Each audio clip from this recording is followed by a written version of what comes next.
Pessoal, boa tarde, tudo bem com vocês? Pessoal, então na aula de hoje nós vamos fazer uma grande revisão sobre as legislações biomédicas. Nesta primeira parte nós vamos falar das leis, do decreto e do código de ética do profissional biomédico. Nós vamos tentar falar de uma forma que esses assuntos se correlacionem, porque de fato eles estão intimamente relacionados.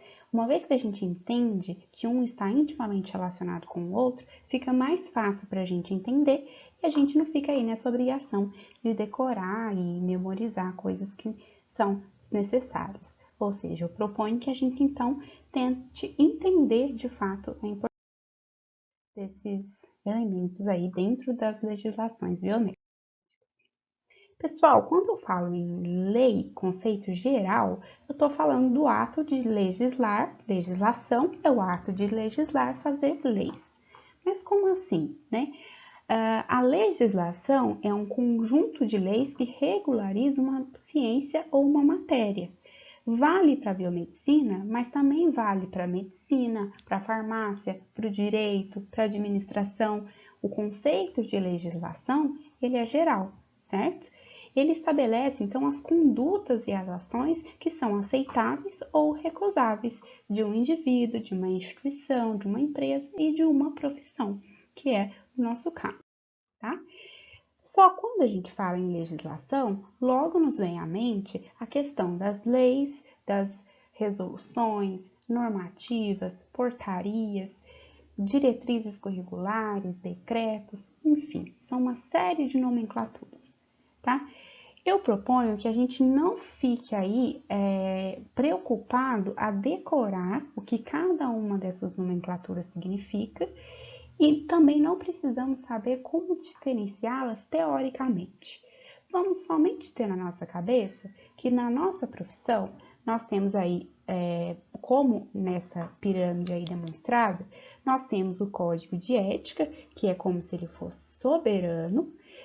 O código de ética ele é baseado nas leis e também regulamentado por decretos, e que aí depois nós temos então as resoluções e as normativas, tá bom? E aí no meio delas as portarias. Precisamos saber necessariamente a ordem de cada uma delas?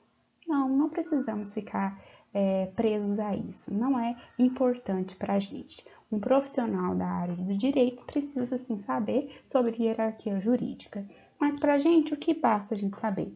Que para nós, biomédicos, o principal lá no topo da nossa pirâmide é o código de ética do profissional biomédico, regido por leis, por decretos e logo depois temos as resoluções e as normativas.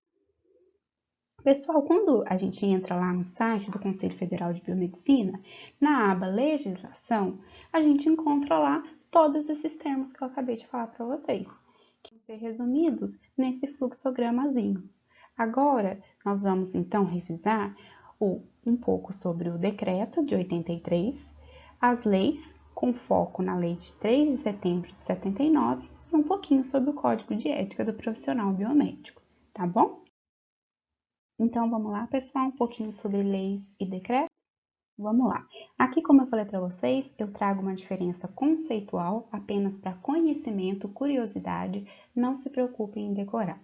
De forma bem simplista, a lei seria um tipo mais simples de ordenamento político, que requer menos burocracia para ser aprovada, enquanto um decreto seria um ato secundário que fica hierarquicamente localizado abaixo da lei. Vamos dizer assim que ele teria uma capacidade de alcance, um poder um pouco menor do que a lei, tá?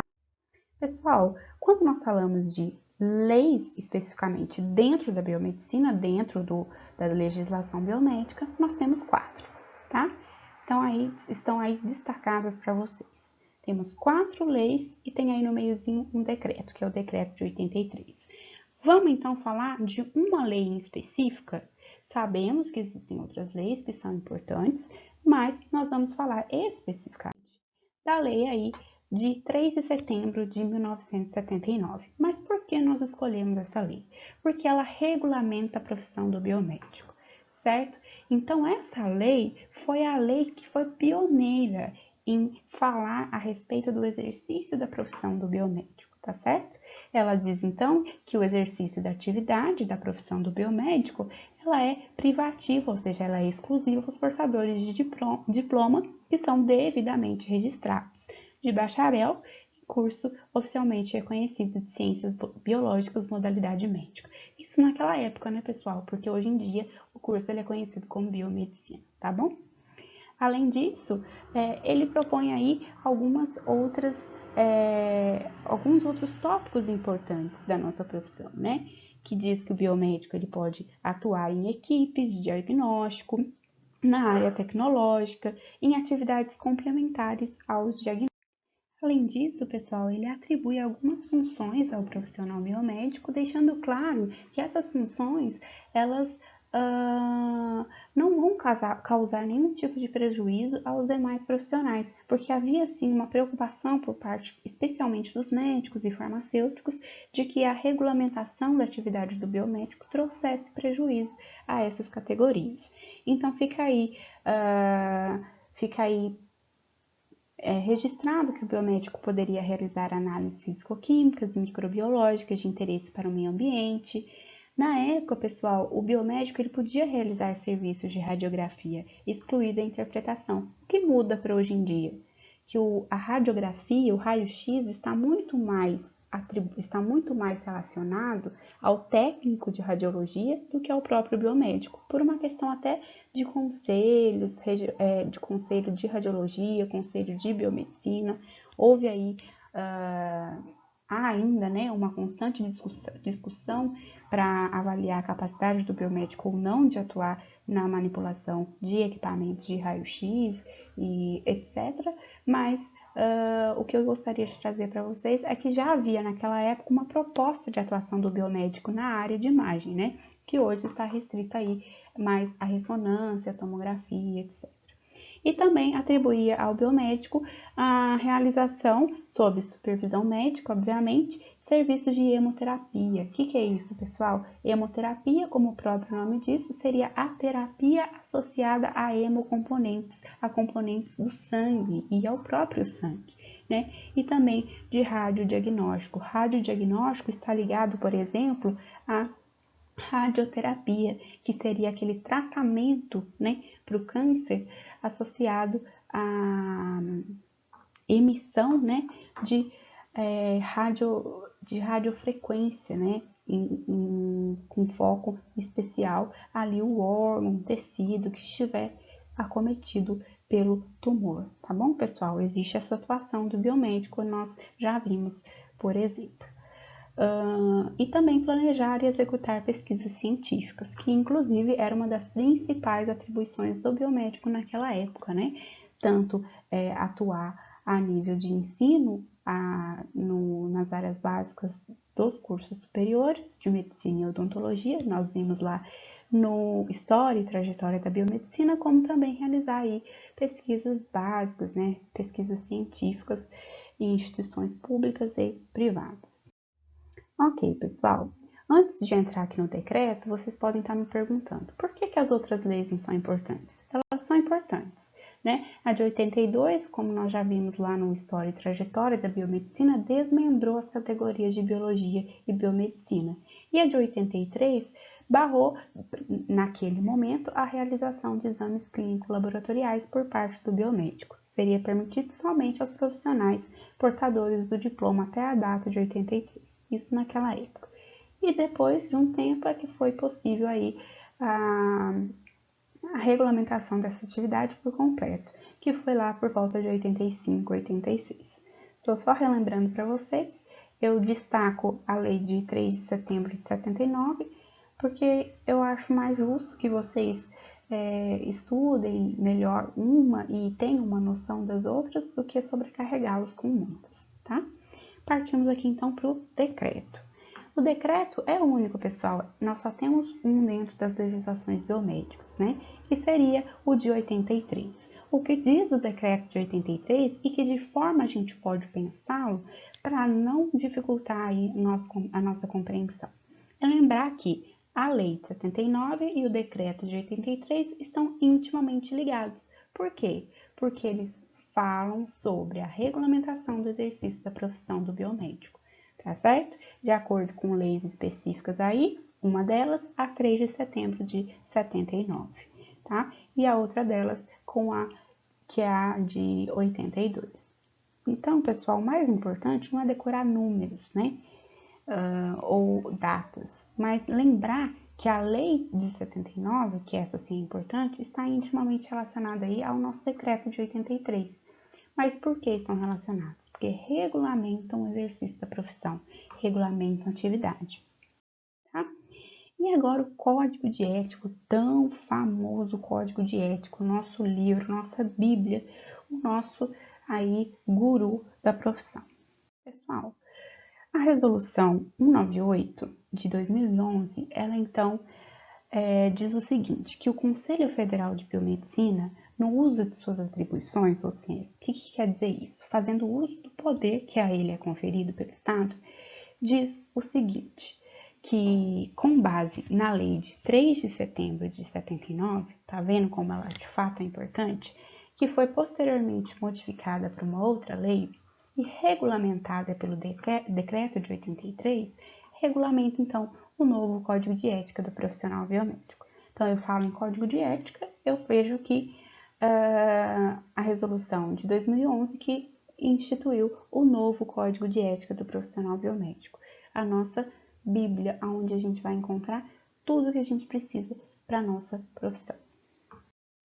Então, pessoal, aí a gente já se descabela, né? Pelo amor de Deus, 10 páginas, 12 capítulos, 42 artigos, surtamos, já perdemos o cabelo geral. Mas calma, gente, o que vai acontecer?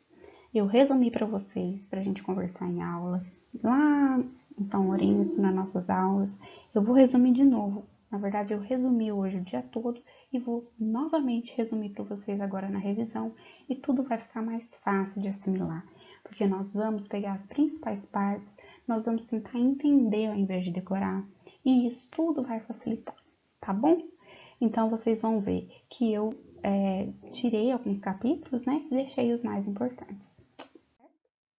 Pessoal, então, como eu disse, 12 capítulos. Vamos falar dos principais? O que diz, então, o capítulo 1? Princípios gerais, uma abordagem geral. Coisas muito óbvias, pessoal. Que a biomedicina é uma profissão a serviço do quê? Da saúde humana, especialmente. A saúde animal e da coletividade também, mas principalmente da saúde humana. E deve ser exercida sem discriminação de qualquer natureza. Sem discriminação de qualquer natureza vale para todas as áreas. Então, isso também não é difícil da gente saber. Que no exercício de suas atividades, o biomédico deve submeter as normas presentes nesse código. É óbvio, a nossa Bíblia a gente não vai esquecer. E que toda vez que a gente descumprir com os artigos do Código de Ética, a gente está sujeito aí às sanções disciplinares. O que é sanção? É uma penalidade, é aí um puxão de orelha, tá? O Código de Ética faz o quê? Regula os direitos e os deveres dos profissionais, tá bom? E os biomédicos, obviamente, respondem pelos atos que praticarem durante o exercício de sua profissão. Pessoal, capítulo 2, deveres. Toda profissão tem seus direitos e deveres, não é mesmo? O que o biomédico é obrigado? Respeitar as leis e normas estabelecidas para o exercício da profissão. Aonde estão as leis e as normas estabelecidas para o exercício da profissão? No Código de Ética do Profissional Biomédico, tá? Outra coisa, ele precisa zelar pelo perfeito desempenho ético da biomedicina. É aquela questão que nós falamos. A ética, ela é atemporal, ela independe de cultura, independe de data.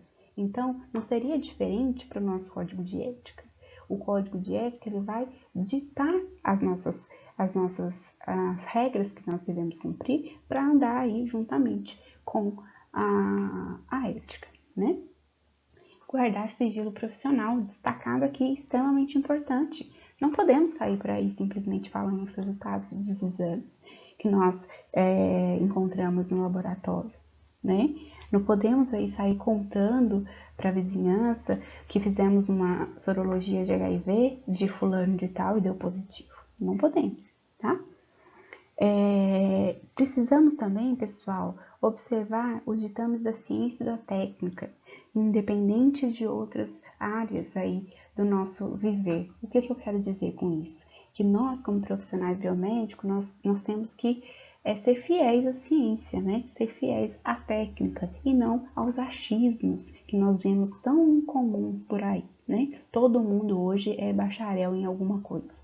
Mas nós, como profissionais de saúde, temos que falar com propriedade daquilo que nós sabemos, né? Precisamos respeitar os colegas e outros profissionais e, claro, denunciar as atividades, as autoridades competentes, qualquer irregularidade, mas sempre com provas, né, pessoal? Sempre com provas. Então, tem um colega que fica aí expondo os resultados de exames para as pessoas?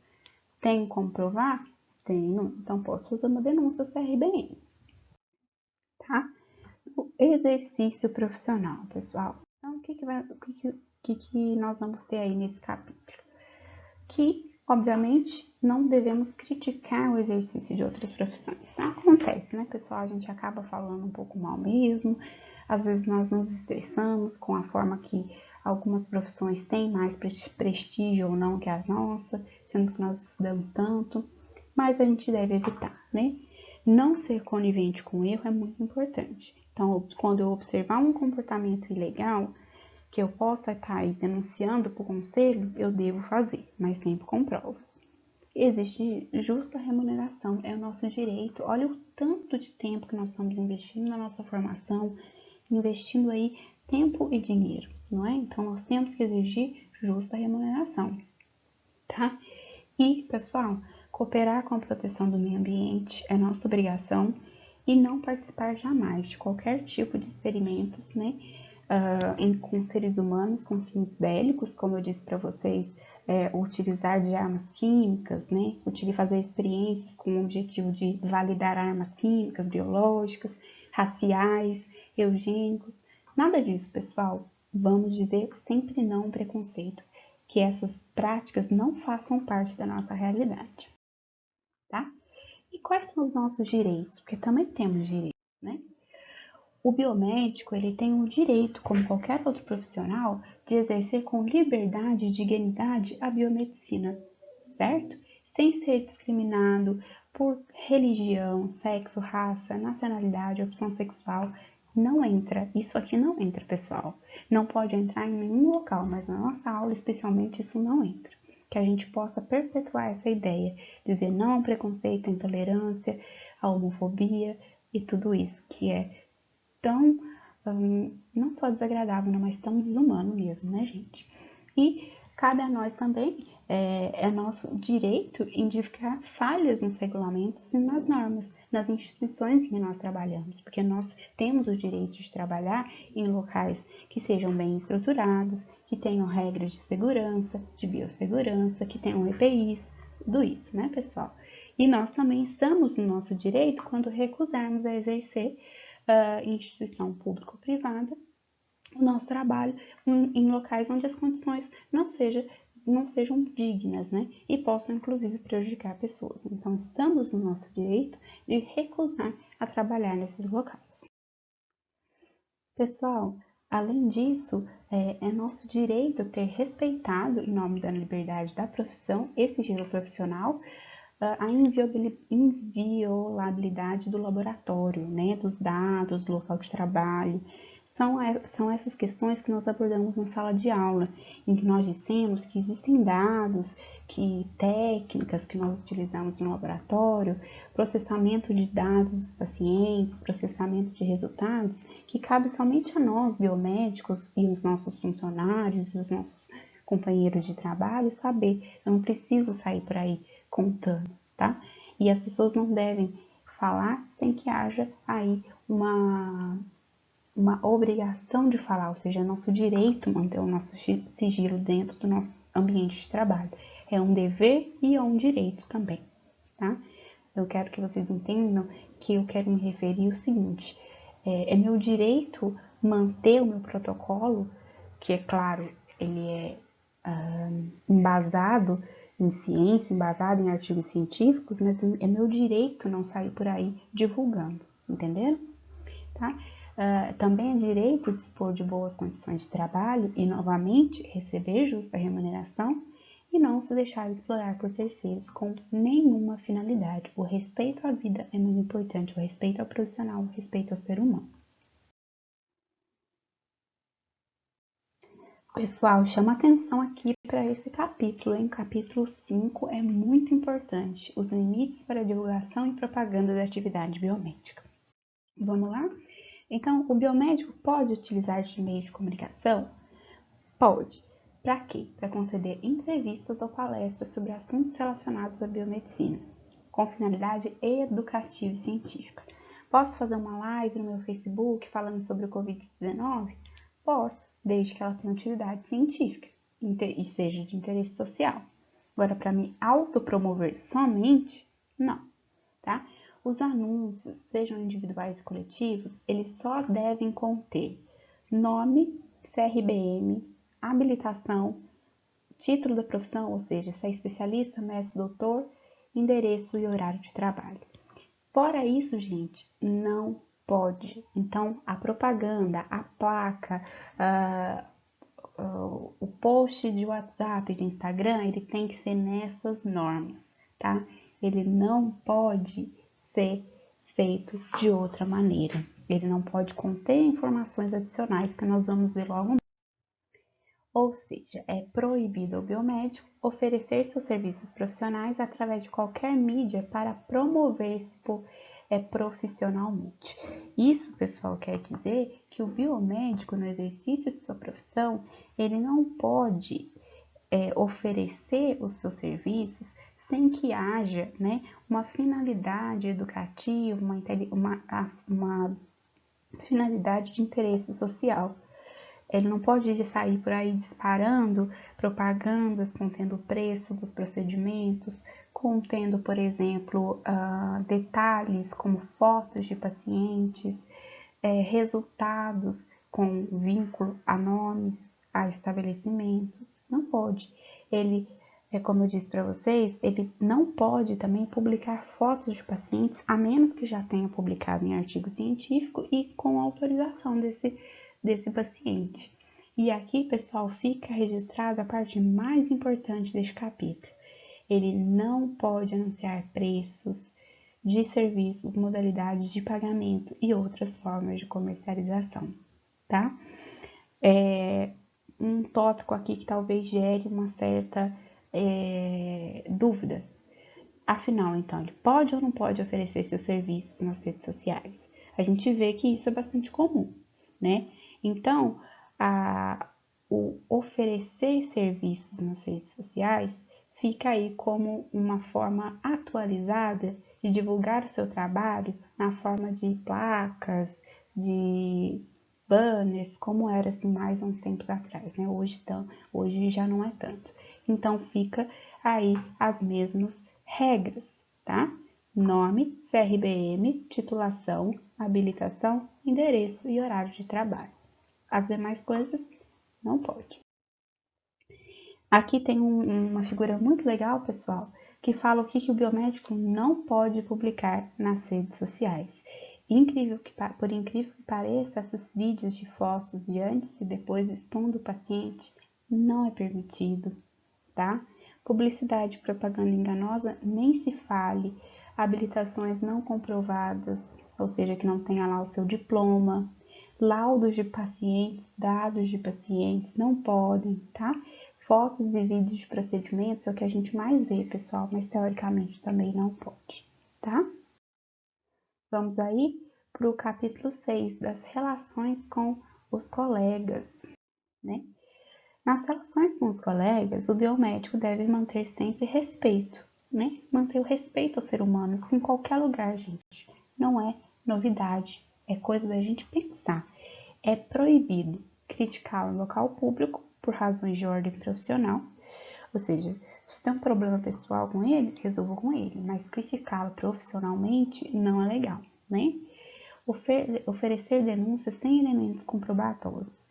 É comum que a gente aí veja situações ilegais ocorrendo no nosso dia a dia. Eu já vi, por exemplo. Mas sem provas, nós não podemos fazer nada, tá? Não é legal da nossa parte aceitar uma remuneração inferior àquela que foi reivindicada por um colega meu, sem estreitar antes uma conversa com esse meu colega. Estou precisando do emprego, preciso daquela remuneração, seja ela baixa ou não.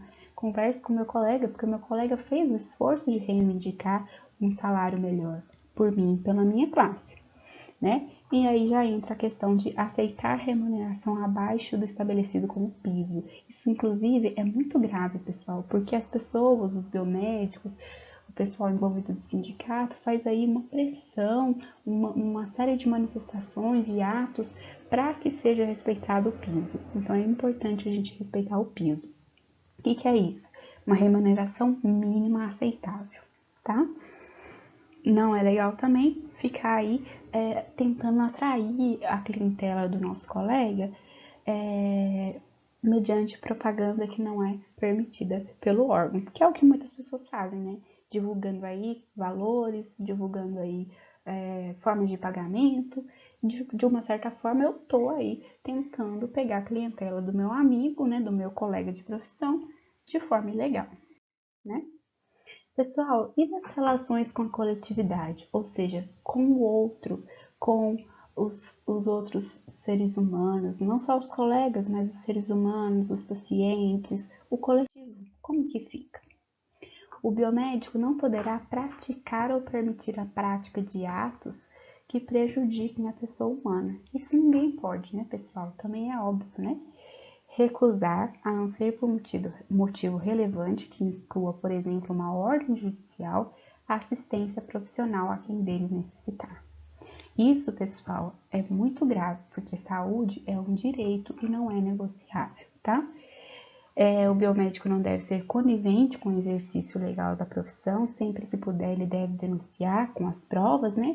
E também, aí repetimos, não deve revelar fatos sigilosos que tenham conhecimento, né? Lá no exercício de sua profissão. Cai naquilo mesmo que nós falamos, sair divulgando aí resultado de exame, não pode. O que mais que o biomédico não pode? Se recusar a colaborar com as autoridades, tá, pessoal? Por exemplo, aí um exemplo bem legal. Nós estamos aí vivendo uma pandemia, né? Não sei se vocês viram, mas no início da pandemia houve uma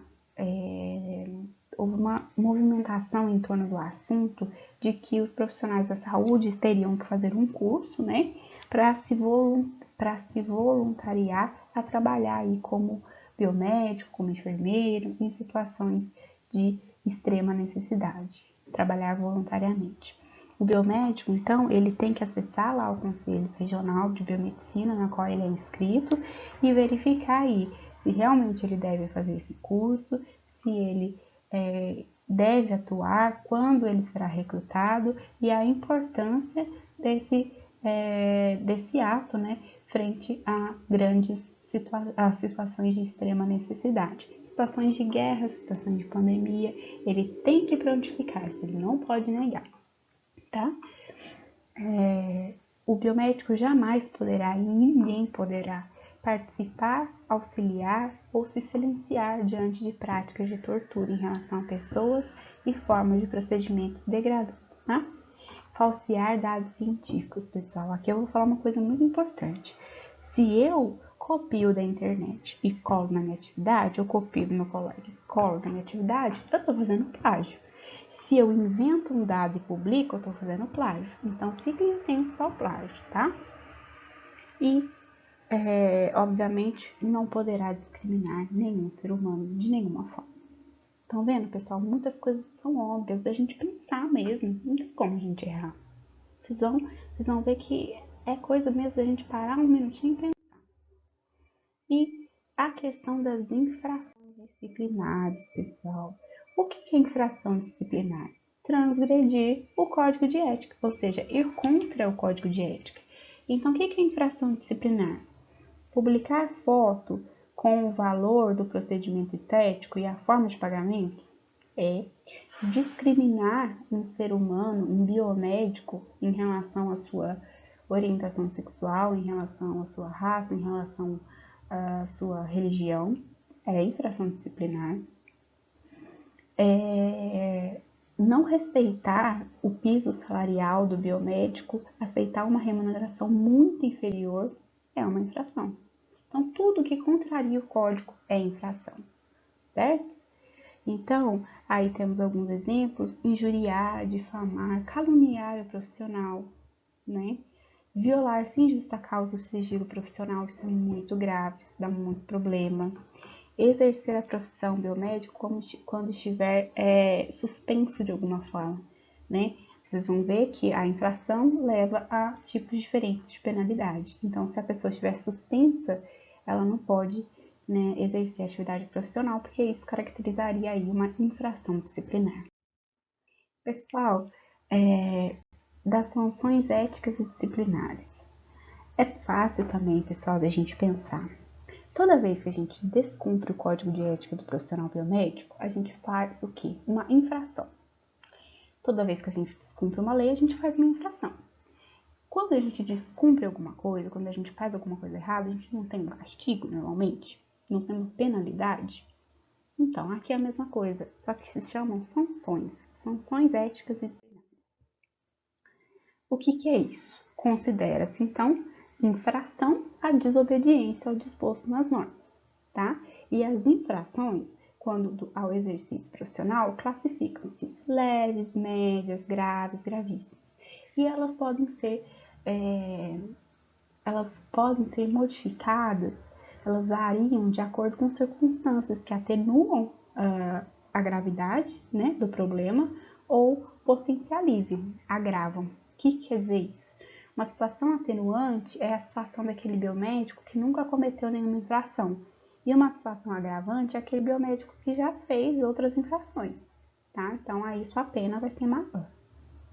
Então, as infrações serão punidas. De que maneira? Advertência, repreensão, multa, que pode variar até 10 vezes o valor da anuidade do CRBM, suspensão do exercício profissional e o cancelamento definitivo do registro da inscrição.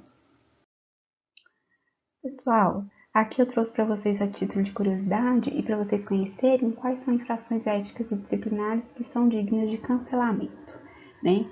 Por exemplo, a participar de qualquer tipo de experiência com seres humanos, com fins raciais, eugênicos, isso é digno de cancelamento e com razão, né?